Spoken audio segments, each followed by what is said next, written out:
Welcome back to the Emerging Scholar Podcast. I'm your host, Dr. John McGavick from the University of Manitoba, and I'm thrilled to have you back for Season 2.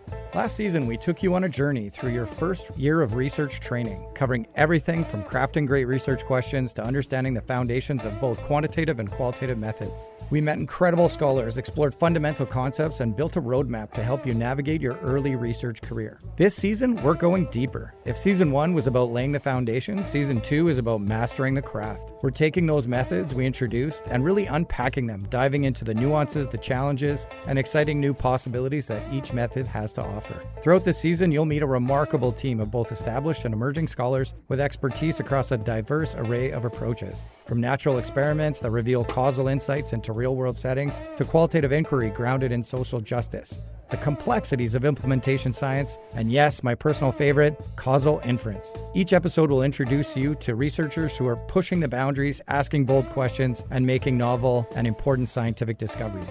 First, we're celebrating Canadian research excellence, showcasing incredible work happening right here at home. Second, we're emphasizing the critical importance of patient engagement in shaping research that truly matters across a range of scientific methods. And finally, we're championing curiosity, the essential spark that drives all great science and keeps us asking, what if and why? Whether you're designing your first research study, wrestling with methodological challenges, or simply passionate about rigorous and meaningful research, this season is for you. So let's dive in, stay curious, and continue building the skills that will shape your own scientific journey.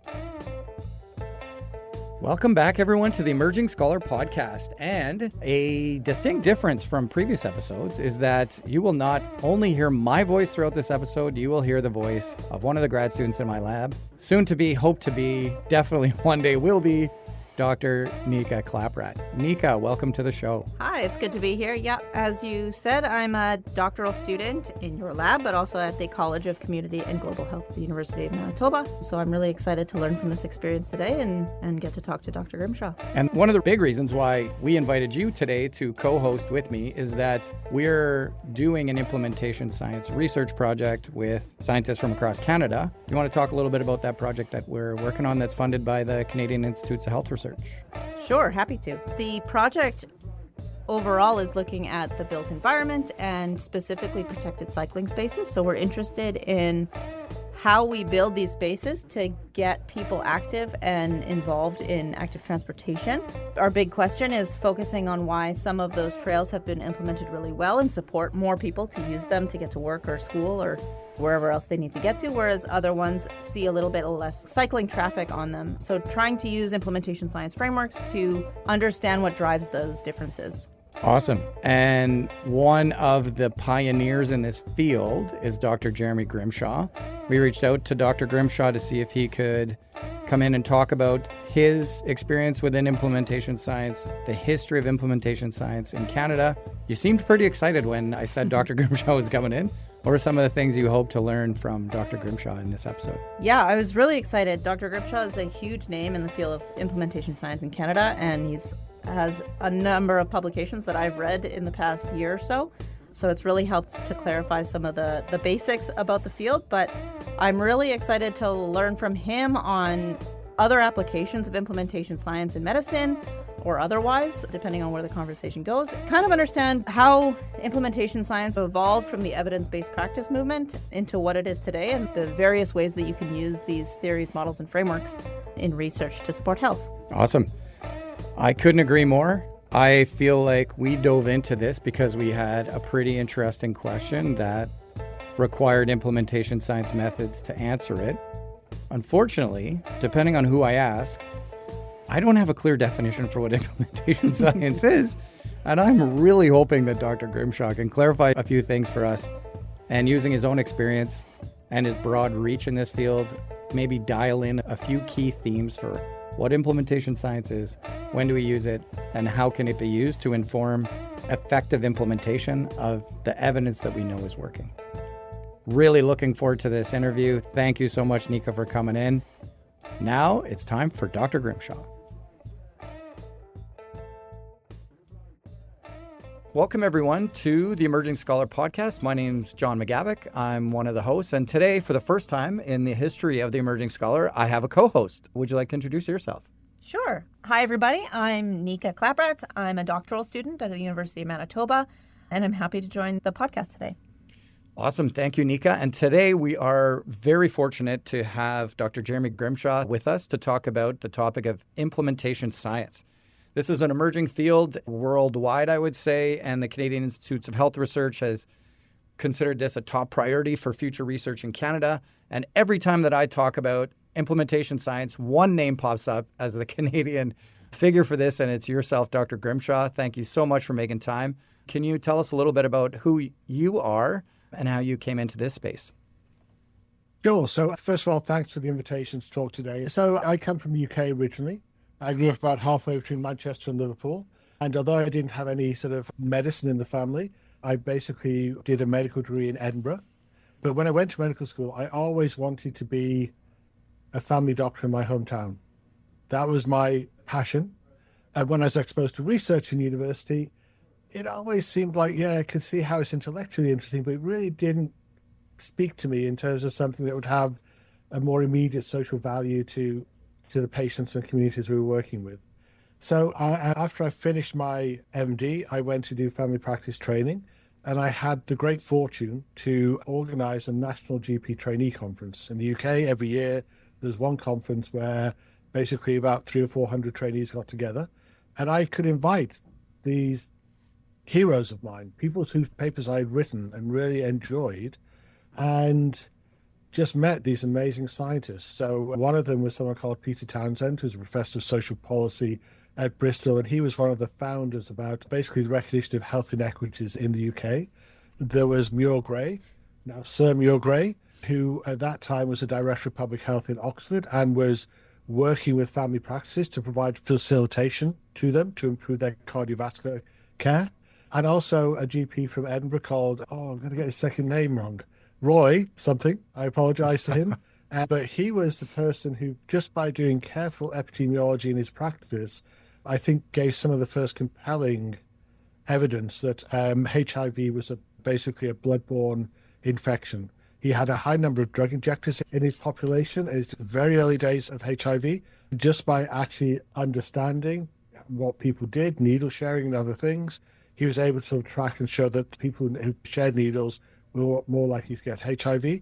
But what was impressive about them is that they were all doing work that seemed to have some almost immediate value and utility to the societies that they were engaged with. And so that kind of led me into the idea that I could potentially do some research. I still thought I wanted to be an academic family practitioner, but I was advised to go and do a PhD. So I went to do a PhD in the Health Services Research Unit in Aberdeen, which was about trying to improve referrals from family docs to specialists. We tested 4 different interventions. None of them worked. I wasn't put off remarkably enough. Yeah. But it was an example of basically being able to do rigorous research on how do we change professional practice. The other thing that happened was my PhD supervisor was asked to do a book chapter on how to evaluate guidelines. And so he pulled me in to help him. And we started to try and identify published evaluations of guidelines. And even though my PhD supervisor had been working in this space for probably about 10 years, we could only identify a handful. And what happened is we started to try and find them. We found more and more and more. So by the time the book chapter came out, we had 18. And it's kind of like then just an itch. And people who've been involved in a systematic review will recognize this, that basically you keep turning over rocks and you find more creepy crawlers that could be papers that go into a review. And so we kind of continue to do this. And eventually we published a systematic review of 61 evaluations of guideline dissemination implementation strategies that was published in the Lancet in 1993. Wow. And at the time, the kind of prevailing view was that doctors had to die or retire if you wanted to change practice. People would you just couldn't do anything. Yeah. And what was very clear is that in this review, and it was a very early, and by today's standards, very, very rudimentary systematic review, but what was clear is that actually guidelines, if they're appropriately developed, disseminated and implemented, could lead to changes in practice. The vast majority, I think 57 out of 59 studies looking at process of care showed some improvements in process of care measures, and 9 out of 11 studies that looked at outcomes of care showed improvements. So those two things together kind of consolidated the idea that the implementation process is something that we can study and to learn how to do it better. Again, a lot of the view is a bit like that famous graph where you've got physicists and there's algebra on one side, the blackboard, algebra on the other, and it's like something magic happens here. Mm-hmm. So I think we could look into what the magic is and we could try and do something about that. So we started to think about what we end up calling implementation science, because that's what I used in the Lancet review, and it seemed to make sense about very active approaches to try and improve practice. And in 1997, we actually got some funding from Aberdeen University to establish the Aberdeen Centre for Implementation Research, which I don't think anyone was using that at the time, but it's very much about the problem we're trying to solve is that there's a gap between what we know the evidence says and what we actually achieve. And that has been a consistent finding of health services research probably over the last 50 years. And so the key issue is, how do we support healthcare professionals, healthcare systems to provide care that is evidence-based and patient-centered? So that was kind of my introduction to implementation science. So a couple of things that I've noticed over my career, that there's something in the water in the UK in terms of taking clinicians and making them unbelievable clinician scholars. And I would love to know a little bit more about that. The fact that you coined implementation science at a time when the evidence base was not that great. I've heard people say, I think it was Cochrane himself saying, things only change after gray-haired white men die kind of thing, right? And it sounds like it was the same thing with implementation science, that people are so grounded in this way of doing things that, sure, a guideline's going to come out or a new randomized controlled trial is going to come out, but you know what? I've always done it this way. I don't think I'm going to change. As someone who maybe defined the term implementation science and started the first research group, how would you, as for a resident or grad student coming in, how would you define implementation science now? And why would you say that it's important for a student or a resident to get involved? So first of all, can I just make a correction? Even though I used implementation science in the Lancet review, there was stuff bubbling around in the air. So fundamentally, though, I think evidence or implementation science is trying to understand how to address more effectively these evidence to practice gaps. And it actually covers a wide range of different topics. It's going from, what should we be doing? And that's where I think systematic reviews and guidelines come out, and they help us understand the content of what we should do. We've made huge strides in the last 30 years. To then trying to understand the extent to which we have these evidence practice gaps, and there are lots of descriptive studies around that. My good colleague Janet Squires in 2023 published a review in the CMAJ of all the sort of studies of appropriateness in Canada, and unsurprisingly, Canada is not any better, but no worse than anywhere else in the world. What we see globally is that about 35% of patients don't get care that the evidence would suggest is needed, and about 15 to 20% of people get either care that is obsolete or even harmful. So the next phase is trying to understand, why? And if you think about this from a clinical perspective, we've got this gap, and then the next thing is the diagnosis. And so what we need to do is say, how do we understand what the problem is? And the challenge with this is it's very rarely a single problem. I think if you went back historically, everyone assumed that this was a knowledge problem. So all you have to do is give doctors and nurses better knowledge and they'd be perfect clinicians. And that is clearly wrong now, and it was never right. Yeah. But one of the things that I see implementation science as it's a fundamental issue, is that challenges behavior change of individuals who are working in busy and chaotic systems. When we think about behavior change, suddenly we recognize there are many things that drive our behaviors. Knowledge is just one of those. So I worked a lot with health psychologists, and particularly a professor of health psychology at London, Susan Mickey. And if people want to follow up on her work, she's published a paper on the theoretical domains framework and the common B frameworks. Nika is smiling. She's heard of those. Yeah.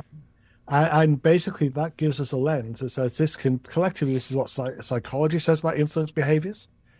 The other side, though, is you also have behaviors that are embedded in these complex and chaotic surroundings. And so also being able to look at this in a multi-level way is not just about what drives our individual behavior, it's also what is the space we're in. What's the social space? Do our patients expect us to do this? Do our colleagues expect us to do this? So one of the sort of, I think one of the major challenges is that healthcare systems have not been designed to support evidence-based practice. If anything, they often kind of work against it a little bit. And so if you've got well-meaning, highly intentional clinicians, it may be very hard in their day-to-day clinical space because of the kind of issues in the environment and also the chaos. One of the other things we're recognizing a lot is, I think, that a lot of all human behaviors are habits. Human beings don't try to think, or try not to think, rather, because thinking takes up a lot of energy. Mm-hmm. So we spend most of our time trying not to think and preserving our brain for when we really have to think. Yeah. So our day-to-day lives, the way that we manage that is by creating habits. And the classic habit is if you were, say, driving home from work, you get into the car, you get out the car at home, and you have no recollection of what's happened in between. Because you've not had to use a sort of thinking bit of your brain, unless there's an accident. And then you have to think, oh my goodness, okay, what's a detour? How do I do X, Y, or Z? When clinicians go into a clinical environment, they don't stop being human beings. They continue to be human beings. And so this fundamental idea about I can develop habits will make my life a bit easier is what drives a lot of clinical behavior. And it works a lot of the time. When I go into Emerge with my crushing chest pain, I don't want an Emerge doctor thinking through the differential diagnosis from a 101 and what would be the appropriate investigations to. I want them just to act. Right. And most of the time it works. But habits are really hard to change. And so, basically, and most of our attempts so far have largely ignored this as a habit issue. So implementation is this multi-level, multi-challenge in trying to understand what the drivers are and where at the margins we can intervene to try and improve them is a key element of implementation science. And then, I've done a lot of trials of implementation strategies. I think I've done about 60 plus randomized trials at this point in time. And, one of the challenges is that when we're seeing any improvements in implementation science or in implementation effort, they're often smallish. The median effects across a broad range of quality improvement interventions in Cochrane is about probably a 4 to 8% absolute improvement.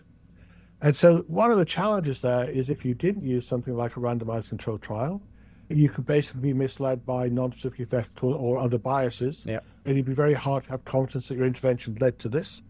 And so the arguments for randomized controlled trials in implementation science are the same as they are in all other aspects of healthcare and other areas of human enterprise.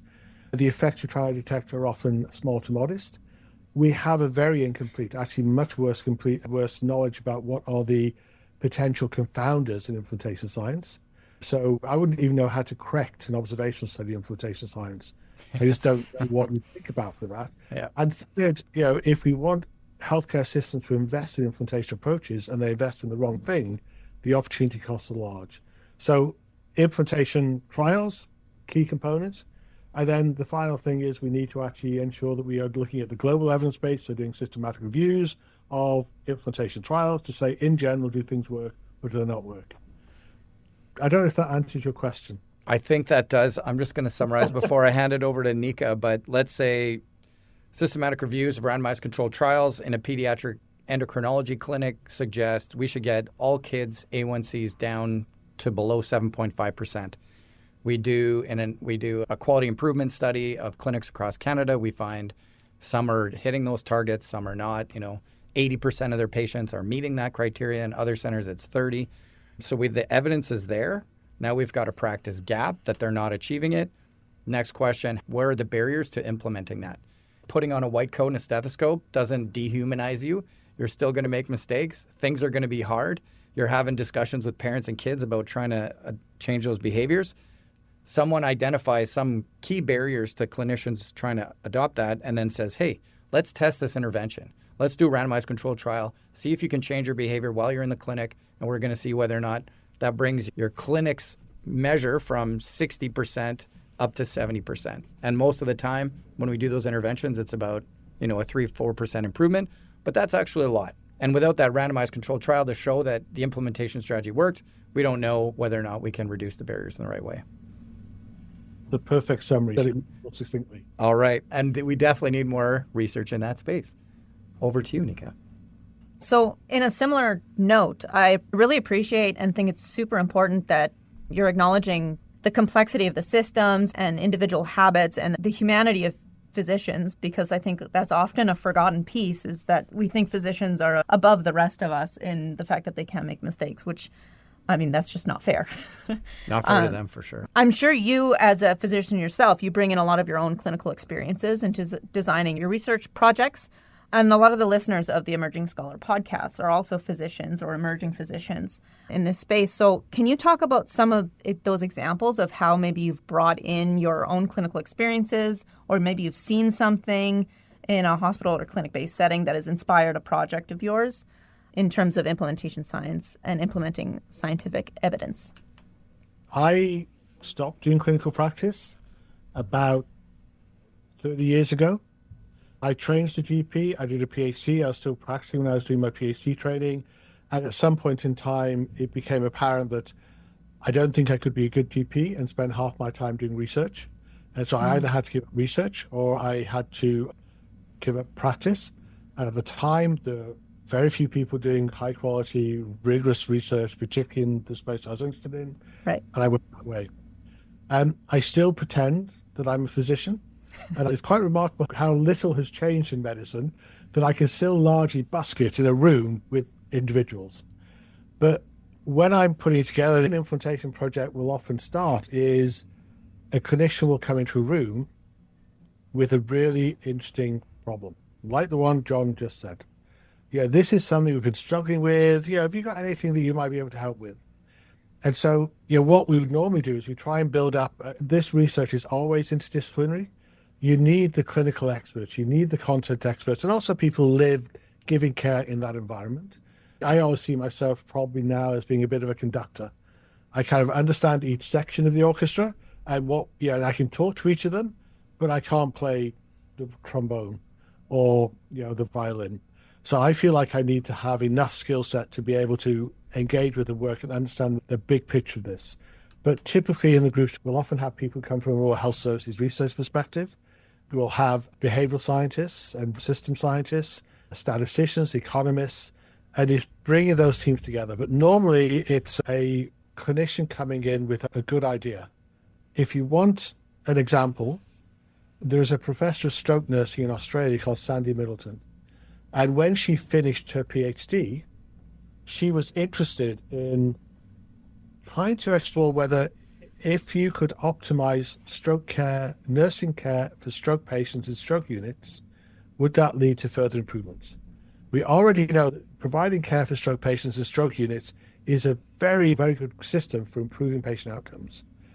What Sandy was interested in is there's good evidence, not randomized evidence, but good epidemiological evidence that if a patient with a stroke spiked a temperature in the first 72 hours, or spiked a glucose in the first 72 hours, or were given something to eat or drink without doing a swallowing assessment, they had a worse outcome.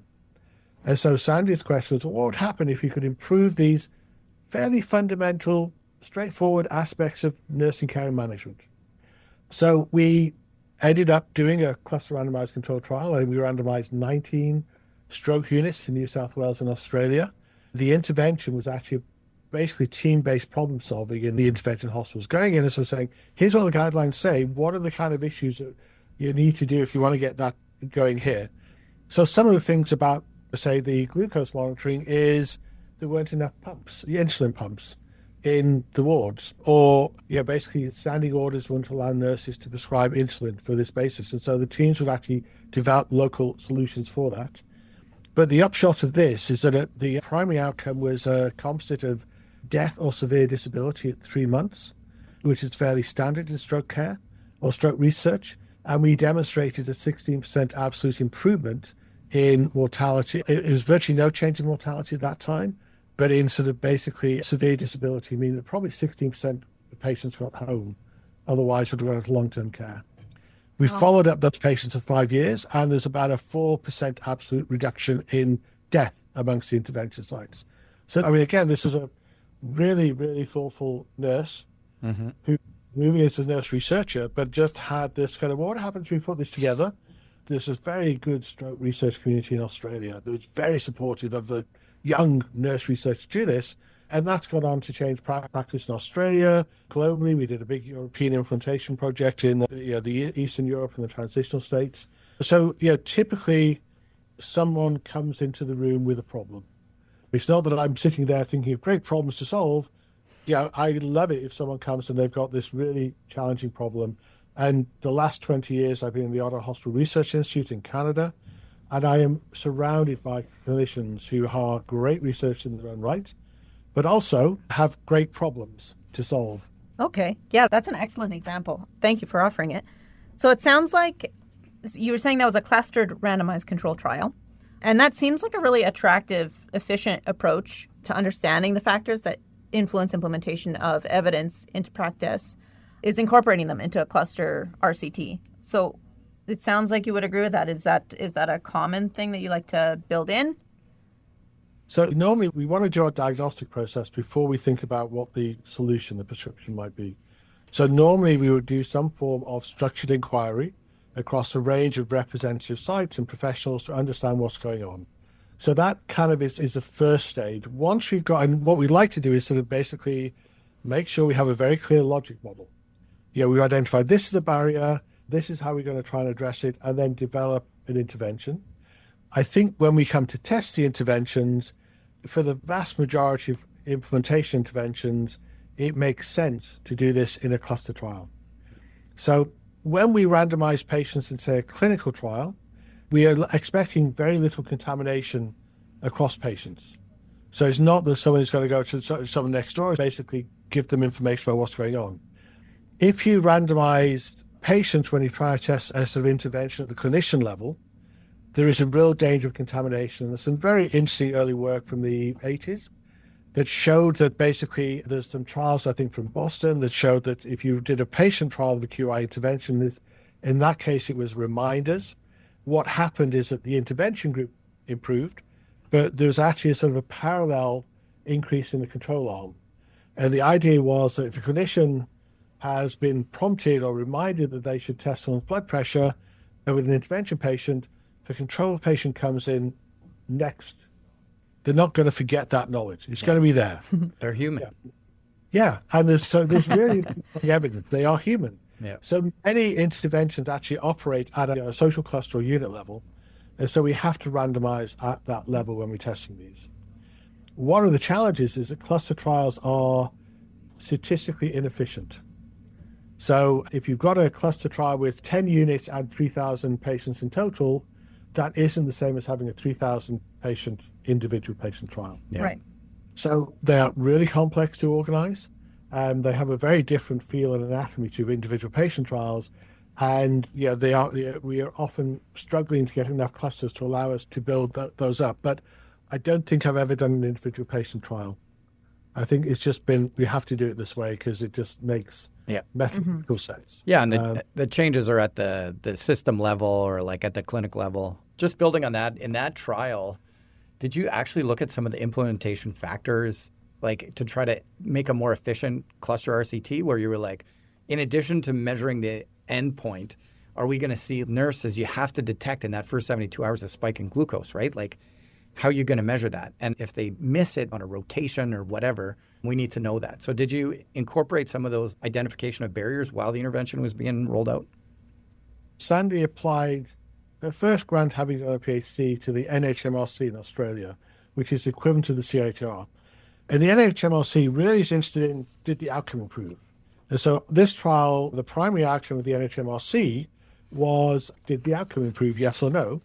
When we were talking about this, it was like, well, we actually need to know much more about, did our intervention change behaviors? Did the change in behaviors lead to the improvements in outcome? And so Sandy went and found ways of getting additional money that would basically allow her to do the process eval. Okay. And what we were able to show is that there was a difference in the extent to which nurses were measuring and starting appropriate treatment in the intervention arm versus control arm. Implementation behavior change outcomes. And the argument here is very much about, well, how strong is the clinical evidence that links the behavior change to the outcome? So that if we wanted to look at, say, a trial of deep vein thrombosis prophylaxis, and we wanted to have reduction in DVTs as an endpoint, we'd probably have to randomize certainly North America, all of it, just because of how infrequent DVTs are. Yeah. But DVT is one of those areas where we have such good evidence that DVT prescription reduces this. And so if you're doing a trial, it's going to be much more efficient to basically demonstrate, do you get an improvement in the behavior, which is your proximal outcome, and then you can model it onto the likely clinical implications. And within implementation science, someone called Jeffrey Curran, who's a pharmacist from the US, I can't remember his school, I apologize, Jeffrey, but he introduced the idea of hybrid trials, right? Which is basically a way of trying to deal with this, where you may have, well, if you've got really solid evidence about this clinical practice that leads to improvement, maybe you don't have to worry about measuring the outcome. If you're just doing a clinical trial, you can still learn about implementation. So, I mean, again, there's a lot of thoughtful people working in the space. A colleague in Australia published a sort of guide to implementation trials in the BMJ 3 or 4 years ago. I'm one of the authors of it, but I think it's very different to your traditional patient clinical trial. And so if you're on the look for this stuff, make sure you're also trying to embed yourself in that and not just, I've learned a lot from the clinical trial literature, but I've had to learn lots of other things, and socially valuable literature and other things are probably as useful. Yeah, we're going to put links to that. And that was sort of my intro, was Curran and others have published on these hybrid designs. I think they're super efficient. I wanted to get your take on that. And I think if you can get information for both the implementation and the behavioral change at the same time, it just speeds up that translation to knowledge into practice. It may depend on whether you're powering on both of those. So if you're doing a DVT prophylaxis trial and you want to power reduction of DVT or, God forbid, PEs, then basically you've not got a cat and house chance. You could power it for the prescription of DVT prophylaxis. Yeah. You could still measure the clinical intervention, and you could look to see whether you are getting a directional effect that's of the order you might anticipate. But I think, frankly, the most statistically efficient design would be if you are largely trying to just change the clinician's behavior. I think what Jeffrey says is, well, there's sometimes where you don't have that link as strong, in which case you should definitely collect both. And there's a real issue about, where do you power it on? Do you power it on the patient outcome? Do you power it on the behavior change outcome? I mean, like all things, when you design any study, you're making a whole range of somewhat arbitrary decisions. Mm-hmm. It's probably in the eye of the beholder. I normally say when you're designing a trial, there are many good options. There's probably one or two stupid ones, but you're often trying to make a judgment about what would be the most useful trial design for where we are in the knowledge base. And there'll be some objectivity in that. Actually, I can give you another great example if you're interested in that. Absolutely. And then we're going to transition to the theoretical frameworks guiding this. Okay. So there are meta-analyses in Cochrane from about 1995 showing that selective decontamination of the gut reduces mortality by about 5% in intensive care units. I mean, that's a huge effect. It has not been routinely implemented in Canada, Australia, the UK. And when you talk to clinicians in those settings, what they say, and also the microbiologists in their settings say, well, they were done in low resistance settings, the Netherlands, other places. We're really worried that you might get an immediate patient benefit, but if that increases antimicrobial resistance in the local ecosystem, microbiological ecosystem, that could do much more harm. And there is an intensive care specialist in Sunnybrook called Brian Cuthbertson, who was originally in Aberdeen. We didn't overlap, so I didn't know him then.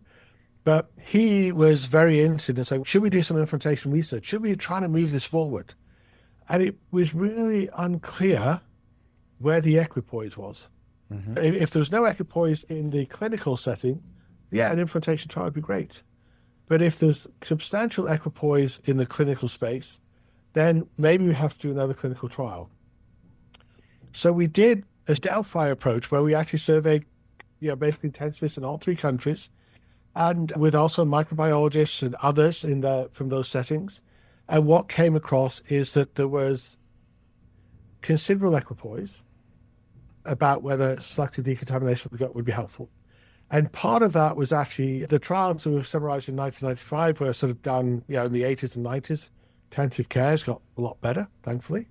But also this idea about risk, and virtually none of the trials looked at the impact on the local microorganism resistance. So Brian pivoted and designed a cluster trial, because you need to do a cluster trial if you're looking at the effect on the microbiology, and basically sort of work with colleagues in the UK, Canada, and Australia to do a cluster trial that was powered to really be able to say something meaningful about the microflora. And so that was an example where there was genuine equipoise, and that question needs to be addressed before we could move to implementation. This should be out sometime soon. Watch this space. We'll see what it says. But I think there's that kind of issue that you're judging about. What's the uncertainties about this? Where do we not know? What are the gaps in knowledge, and what do we need to do at this point in time? Whenever I go into conversations, and particularly when we're using the knowledge translation language, I would often say, well, where's the K? Tell me there's a good enough K to even warrant us to go to KT. Yeah. Because otherwise we're wasting your time and the time of the clinicians you're engaging with. So that's a kind of interesting space. And if you didn't acknowledge the equipoise and you just went straight into that cluster RCT, you might have very low uptake of that intervention, and then you have no idea what happened. We're going to do a podcast on David Sackett's CMAJ physiological statistics. It's a must read, I think, when you're in this space to try to understand like how you're designing your trial and have enough people, have enough endpoints, that kind of thing. However, on the equipoise point, I think it depends on what you believe the barriers are, which I think leads to frameworks. And Nika, you're like our local framework expert, and hardly. Yeah, Nika's very passionate about frameworks and can explain it in really nice ways to our team here at the Children's Hospital. Well, thank you for that. So I guess the way I think about it is now that I like the way you said, give me a good enough K. Once you have a good enough K and you're trying to implement that K into practice, we've kind of touched on this a little bit throughout the conversation, but you mentioned like COM-B and theoretical domains frameworks and Susan Mickey's work.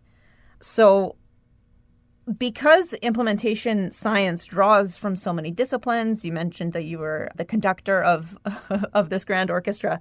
So I'm a trainee, and I'm very much at the beginning stages of learning in this space, and many of our listeners will be in the same position as me. So how do you suggest trainees decide on research frameworks and methods? And there's so many to draw from, and I'm in the starting phases of planning my thesis. I was sat down by a committee the other day, and they asked me what framework I should be using. I was like, there's 1,000, so I'm trying to figure out which one fits my project best. So I guess any advice on that to trainees who are in a similar position who might be interested in implementation science and research? Yeah. So anyone who's interested in tracking this back, I think in 2006, Martin Eccles and myself with colleagues published a paper in the journal Canepi about why theory could be helpful in this space. It was published as a variance in dissent. So my really good friend Andy Oxon basically published the dissent. We said, so theory could be helpful. He said, theory's bunk. And we still talk about this when we meet. And I'm not sure we've shifted either of our views very well. But at that time, we basically sort of said, what good theories are basically a current accumulation of what the evidence tells us about a particular phenomenon. So most theories aren't, John could go into the bar tonight, it's a Friday evening, and he could have a great theory by midnight based on, I don't know, some fanciful blah. The way that theory is built, though, is actually by observing, testing, and building theory. So theory represents a cumulative knowledge of what we currently think at this point in time. It doesn't mean that the theories are right. And in fact, basically, we would anticipate in science, in 20 years' time, even if we've got the perfect theory now, it should be improved. Einstein gave us general relativity, but we now have physics, now quantum gravity. Science should evolve in these things. But the benefit of using theory was potentially it allowed you to be confident that you were building upon some body of knowledge and expertise. Often there may be standard ways of measuring the theoretical constructs, which are helpful, and it gives you something of a standard language. So if we are talking about Bandura's social cognition model and we talk about self-efficacy, someone else will say, okay, I know what you mean. So we thought that theories would be really helpful, and also there could be a link to behavior change. So that was a very early approach to trying to look at that. One of the other major criticisms or problems with theories, as you said, there are thousands of theories out there. Most of them are not worth the paper they're written on. That's my problem with implementation science. There's too many theories. So I think there are probably 3 or 4 frameworks that are probably really, at this point in time, worthwhile looking at. All right. There's a whole range of reasons. One is that the academic incentives are you should develop your theory. If you apply to the NIH, as was in the US, don't know now, you would have to do something that would actually develop a new theory, rather than I'm going to test what we already know. And so you get lots of theories that are incrementally different or use slightly different language, but they're not necessarily really different. When we started thinking about theory and working with psychologists, we say, well, which theories are best? And they say, oh, we don't know. Do you ever test them head to head? Oh, no. Why would you do that? You got this school over here, you got that school over there. No, we just sort of allow each other to sort of work in our little worlds and skirmish at the edges. You either cheer for Manchester or you cheer for Liverpool. Right? Like you pick your theory based on what you're closest to, right? Yeah, absolutely. So I think you can start to sort of say, here are what would make a good theory. And there's a colleague who's a relatively new professor from Montreal called Guillaume Fontaine. He did a postdoc with me. And there is a paper in Press in Implementation Science that includes over 600 different theories and models and frameworks that are in this space. But also what we've started to do is say, well, how could you actually help you choose what it is? What are the kind of decision rules you need to do for that? So I think some of the issues are, to what extent is the actual development of the theory good? If it's, John McGavick's midnight Friday night theory. Guinness theory. Yeah, even though he's a brilliant guy, come on. If this is something that has been built cumulatively, there has been replication studies that seem to suggest that it has an ongoing benefit, that could be helpful. You might want to think about are there issues that are specific to the context you're working within? But I think one of the areas of profusion is everyone develops a new theory for their particular setting or context. And again, it just creates noise. Many of the mid-level theories basically should talk about generalizable factors that influence our behaviors. So I think you should probably try and use something which is more at a mid-level. I think there will be people who argue with that, but I think that's what you should probably do. You should maybe think about, some theories are descriptive, normative. Rogers' diffusion of innovation is a descriptive theory. We keep watching this, we see the same phenomena. It doesn't tell us how to change that phenomena. So I think you want to try and identify theories that are predictive and also can help you think about behavior change. From Rogers' theory, we've managed to then design and think about opinion leaders, but that was a huge body of work. And I think over time, there'll be better empirical evidence, particularly in implementation science. There has been, in the last 15 years, increased use of theory, which at one level is good, but we're struggling to come together as a field and say, okay, what have we learned?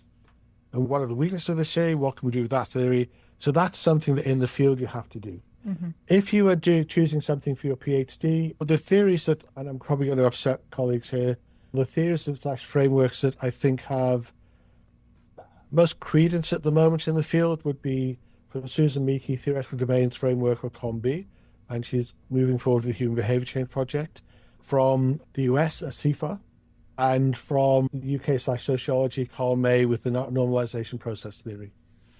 I would maybe start, that'd be my shortlist, and then actually we'll go back and have a look. Okay, they don't work, or they're not going to be appropriate here, or we don't think they're helpful, do something else. But I think going to find something that sounds very clever, but has been published 10 years ago and never cited, you've got to spend all your time trying to work out what it means and how you operationalize it, as opposed to how can we advance our knowledge about the use of this theory.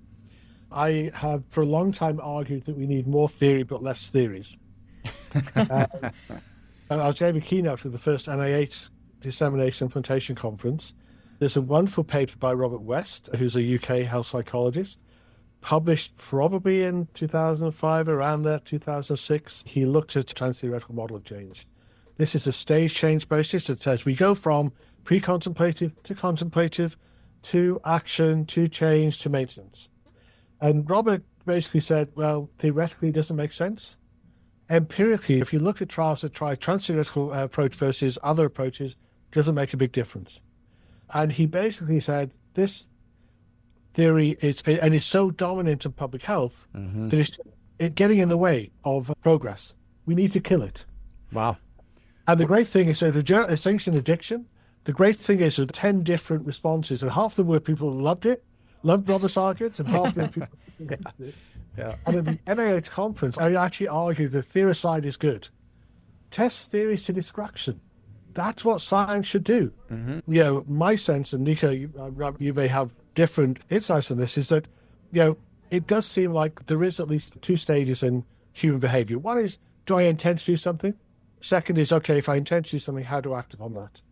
That does seem to be quite a real sort of difference. But I think we actually constantly need to be testing theories and trying to poke holes in them rather than just assuming that they're right or whatever. And I think that's quite hard if you're doing this just getting into the field. But I think as you mature in the field, you really need to make sure you're being, critical in what you do. And just to add to that, I think that was great. We are alienating a lot of my colleagues, so we just tore down theory of behavior change, Traska. I don't know what's going to happen here. I don't know how many emails we're going to get about this, but I love that because it's challenging status quo. Now, my other thing that we discuss a lot is if we're talking to knowledge users, people are going to implement this information and they tell us right away what their barriers are. I think one approach too is to line up your theory of behavior change with what the knowledge users have identified.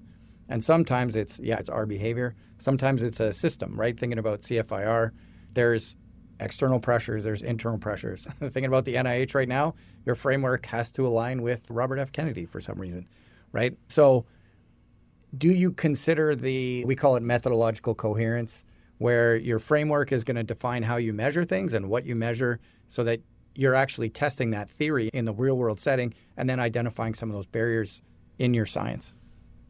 I mean, completely. One of the things I said beneficial about use of some theories is they have well-developed measurement systems. If you don't have a well-developed measurement system and you've got theory made of multiple constructs, your first step is actually say, well, can we actually operationalize the theory in a valid and reliable way? So it's almost about your measured development. I mean, so one of the issues about the theoretical domain framework, people criticize it because it allows for contextual and environmental factors to come in, but it probably doesn't fully capture them. The danger is that the kind of more the models that may look at that don't particularly necessarily capture what's happening at this other level. And it's a multi-level issue. It's not that one is right or one is wrong. It's like they should be additive. I think if you kind of completely disregard it, unless you had really solid proof that if we use that, it doesn't work, I don't think we should get into turf wars. We should be sort of saying, okay, let's actually explore. Carol Esterbrook, who's one of Canada's leading nurse researchers in Edmonton, she and I had this conversation when I came to Canada. Carol was largely looking at the organizational level. I was looking at probably more the individual clinician level. It's like, we both need to do this, and then we can talk and see how we link them up. That's what we need to do, rather than kind of thinking, if you only sort of think about system level stuff, there are so many examples about, we changed the system and people, nothing happened. Or it's not what happened, or there are unanticipated consequences. But you also need to think about the behavioral change stuff if you're trying to do that. And it may be that quite often when people come up with system ideas, they actually don't reflect what the barriers are that people face that they need to be addressed. One of your comments, John, I know we need to wrap up, but was, people tell you what the barriers are. Our experience is that if you ask people often in management or middle management, even the kind of professional leaders in middle management, what do you think the problems are? And then we ask the frontline staff, completely different. And so something that makes sense at an organizational level may not make any sense whatsoever when you're dealing with people who are, my experience of clinicians, when I was doing my hospital residencies and training, I at least normally had time to go and have a pee. And most days I could grab lunch. And now if I hear colleagues, the pressure is so hard. And that's the reality they live in. And so I think we need to understand that reality and try and work with them and around them, support them, make it easy to do the right things. And we need both levels of insight. Yeah, that's excellent. I think one thing that's really important moving forward is this potential impact of AI and digital tools in the implementation science field. Residents always come to me, they want to do QI projects. What's quality improvement, right? And I would say implementation science is QI science. It's the empirical quality improvement, right? And so if you're thinking of quality improvement, you should think about this because this is the right way to do it. If you were to talk to a trainee about QI versus implementation science, would you differentiate the two? And then the second question would be, where does AI fit into all this? So I think QI and implementation science have different purposes. Quality improvement, the emphasis is on, or the question only is, can we improve things within our local setting? And the improve thing, and often when you're doing that, you probably need less robust evidence. You can do it before and after. Oh, this kind of happened when we did this, and that's probably good enough locally for us to work it through. Implementation science is trying to develop generalizable knowledge that will be relevant in other settings. We require probably greater rigor in terms of what gets done. And often, you need more than one unit. So if you want to do QI in one unit in a hospital, then it's actually quite hard to think how you might do that in an implementation science perspective. There is something called improvement science, which I don't understand what the difference is. It drives me crazy that we have these two terms. But I think the issue about science versus practice, science is trying to generate generalizable knowledge. Practice, and the QI practice, is trying to make a difference. So I think there's those two things, but I think people should understand what those differences are to work through. I think AI is already improving our clinical understanding and knowledge, but it's still a doctor who has to prescribe. It's still a nurse who would have to go and do things. And so at this point in time, if AI is informing human beings about what they should do, and those human beings have some degree of autonomy, it's back to a behavior change problem. I don't think it fundamentally changes that kind of key issue at the heart of implementation. If we got to the stage where we were having your family doctor was a chat box, and the chat box said, pick up a prescription over there. Yeah, okay, that would change it. But at this point in time, I think it's a really helpful tool. There are many times over my career where people have argued we just get slightly better knowledge, that all the implementation issues will fall apart or go away. But they don't. No. Because it's not a knowledge issue. So I think that AI will have huge benefits in medicine, but if healthcare is still administered and delivered by human beings, there will be an implementation challenge. Excellent. That really puts that into a nice perspective for me. Yeah, that was really great. And thank you so much. This has been a really good chat. I've learned a lot. I'm really excited to be able to try and take the knowledge you've shared with us today and use it in my own work. Thank you for that. I'm wondering if there's anything else that we should know about implementation we haven't talked about yet. We've looked into some of your recent work and it seems to be a little involved in de-implementing low-value care and choosing wisely. So if you want to speak to any of that or anything else that comes to mind. Yeah, I think initiatives like Choosing Wisely have focused attention on low-value care, but it's not new. I did a trial that was published in The Lancet in, I think, 2001, which was how to reduce low-value, we didn't call it that at the time, but how to reduce sort of largely redundant knee and back x-rays in primary care. So, basically, this has always been part of the implementation puzzle. I think what Choosing Wisely did, and it's a bit like what patient safety did, is they shone another light on a particular problem area. And Wendy Levinson, who is the lead of Choosing Wisely Canada and a global leader, deserves a huge amount of credit for that. So and I suddenly was kind of, okay, well, here's something where, we're wasting resources, we're doing patients harm, and now we know we're also harming the environment. We should do something about that. So I got involved in Choosing Wisely Canada probably about 5 or 6 years ago, and it's been really interesting. Some of the issues are, is the implementation similar or different to implementation? What can we take from implementation science? Do we have to build a completely new science? My starting point, and it's not changed, is no, they're actually highly related. One of my colleagues, Andrea Patey, who was at IWK for her PhD, she looked to, do theories distinguish between stopping and starting behavior? And apart from operative learning, they don't. Do people use different interventions if they are trying to stop or start behavior? In general, not particularly. So it doesn't feel like the field is making a big difference in that. Having said that, I think there are probably slightly different barriers that we need to address with de-implementation and implementation. And some of these go back to, say, cognitive biases. So human beings feel much better if they act, even if they got it wrong, God forbid the patient dies, than if they didn't act and the patient died. So we're kind of quite action-oriented. And so that's very different from where you're trying to get people to start a behavior, because fundamentally we should just do this. We've always done this. This is what's going on. So I think we're starting to understand this trying to get a more nuanced understanding about whether implementation and de-implementation are so different. My guess is that there are differences, but there's a huge overlap. What I think the focus on de-implementation and choosing wisely gives is just a really important area, and it's shining light saying we need de-implementation/implementation in this space. We want choosing wisely to make a difference in Canada to the citizens of the healthcare systems, those healthcare professionals and systems, to try and enact the choosing wisely recommendations. So I think it's opened a space that was never as prominent. And as I said, Choosing Wisely Canada is an international leading group, and Wendy Levinson is really the star of the world in this setting. That's great. And yeah, I think if you're a pediatric resident and you're wondering, why are we doing that x-ray for that kid who came in with croup, even before we gave them Dex, or like just after we gave them Dex, and you're like, why are we doing that? Those are great questions. One of our topics of choice is like, where do you find those great questions? And I feel like groups like that, Choosing Wisely, are identifying some great gaps that you can dig into and dive into. And this is really important. I think that really opened my eyes and helped me actually clarify a lot of the muddiness that I had with implementation science. Our lab is moving into this in the space of the built environment, where cities are implementing protected bike lanes. Every city worldwide, Paris is like decommissioning entire roadways and protecting them for bike lanes.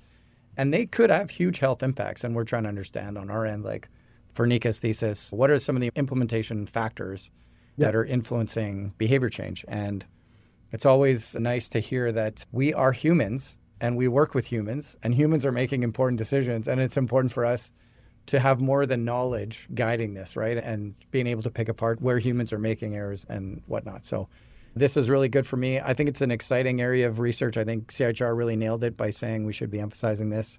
I really want to thank you a lot. I want to thank Nika. Any other final comments, Nika?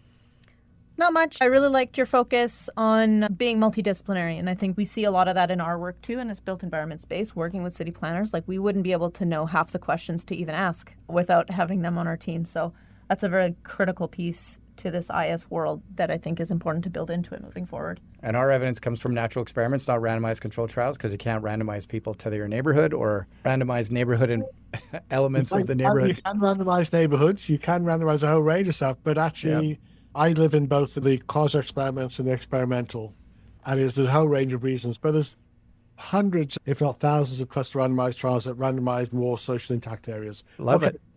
And we'll point residents, trainees into your papers, things like that. If there's any other resources or groups that trainees should be looking to, if they're really passionate about this work, let us know and we'll add that to the website. Okay, that's great.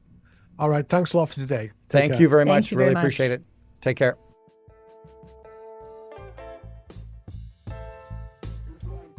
Wow, that was fantastic. Jeremy Grimshaw has had a lifetime of experience working in this field. He could have gone in any direction. And I thought that was a perfect way to summarize his use of implementation science, how he's using implementation science to guide the application of best practices in the form of guidelines into clinical practice. For his origin story, it's shocking that he had to choose between clinical medicine and doing research. Yeah, it just shows how much work what he was doing in the field and how he's pushed it further throughout the past few decades. And I'm always impressed when a clinician moves into that space to say, I really care about working with patients. However, I really think I can make a huge difference here in this field. And so the fact that he dedicated his career to advancing implementation science, doing it here in Canada, and helping us understand, you can't just take the evidence, put it in a guideline, and expect that everyone's going to use it. The second thing for me that really resonated was that he uses RCTs as a tool in implementation science. So when I look at his Google Scholar, at his resume, he's involved in so many RCTs. And for me, the history went like this. You do an RCT. Other people do RCTs. We meta-analyze them. We put them into guidelines. And then you read those guidelines and you apply them. But he's using RCTs after the guidelines have been printed and published and put out there, and then running RCTs to see what's the best way for us to implement those guidelines. Any thoughts or takeaways from you, Nika, on that approach? Yeah, I think just building on that, I really appreciated how he covered hybrid trials and talked about how you can put those two things together in certain contexts anyways to advance both sides of that coin at the same time, both advancing the intervention itself and understanding how efficacious it is, but also how it can be effective in an implementation standpoint. So putting those two things together really made a lot of sense, and the way he described it cleared up a lot of that part for me as well. Yeah, and I don't think that's something that we talk to trainees about very often. We'll tell you that there are RCTs and then there are other methods. And rarely do we say to trainees, well, you could actually do an RCT and at the same time measure how it was delivered, taking a look at different outcomes related to the implementation of it at the same time as you're measuring the efficacy of it. So I agree. I'm with you on that one. That was really great. Then I guess my final takeaway was related to the story that he gave around identifying barriers in a stroke unit and saying, from the people working on that floor, how do you see, what are the main challenges for you taking what we consider best practice, putting that into practice in your own unit to try to improve the outcomes of the patients that you're serving? And then after you've identified those gaps, well, let's design an RCT to try to address them. And so I felt like it resonated with me, and I think our project touches on this a little bit too. You've got to talk to the people that are doing it. Yeah, for sure. You got to talk to the people that are actually implementing guidelines, or in our case, the city planners that are designing cycling trails. Without that input, we don't really know how to design that RCT or how to design that next intervention. Yeah, I would agree. And I also really liked when he spent some time talking about having less theories but more theory guiding our work. I've never really thought of that balance before, but as we've talked about a few times, there's so many theories that go into implementation research as a field that sometimes it's hard to work through them all, but having less numbers of theory, but more theory actually guiding the bulk of the rationale behind your work is really important, and I appreciated his coverage on that. Yeah, I think that's something that we're seeing with almost every scientist we interview, that you start with a question, you develop a theory that lines up with that question, and then your methods follow. This is a field that is just full of theories. And I guess far too often people are not choosing any theory and just saying this is implementation science. So I agree with you that that was another great takeaway for me. We are going to put all of the links in the show notes to Dr. Grimshaw's publications, summaries of implementation science, a little bit of our own work maybe. Any final thoughts, Nika, for people entering into the implementation science space? I would say visiting those resources would be a good place to start, Yeah. But definitely take it slow and make sure you have a deep understanding. You can start understanding where the evolution came from. I think Dr. Grimshaw really talked about that in good detail. So understanding where something comes from can help you understand a trajectory of where it's going and how you can use it in your own work. Is there a paper or resource that's really helped you in this journey as you're putting your work together that helped just clarify the complexity of this overall area of implementation science? Yeah, there is one paper. It's by Per Nilsson in 2015. It's a taxonomy of the different implementation science models, theories, and frameworks that are used, and they present the theories in 5 different categories. And it really helps me wrap my mind around how different theories are being used, can be used, and what types of projects should be informed by each type. So that would be the primary paper I usually refer people to first. Is that the paper that informed that beautiful slide that you presented? That would be the one, yes. Yeah, awesome. I think we should actually take that slide, put it as a JPEG, and put it in the show notes. Yeah, happy to provide it. Awesome. Perfect. That absolutely helped me clear a number of things up. So hopefully we will have Nika back to talk about other aspects related to implementation science, because we only really scratched the surface. And thanks again, Nika, for coming out. Happy to be here. Thanks for your chatting.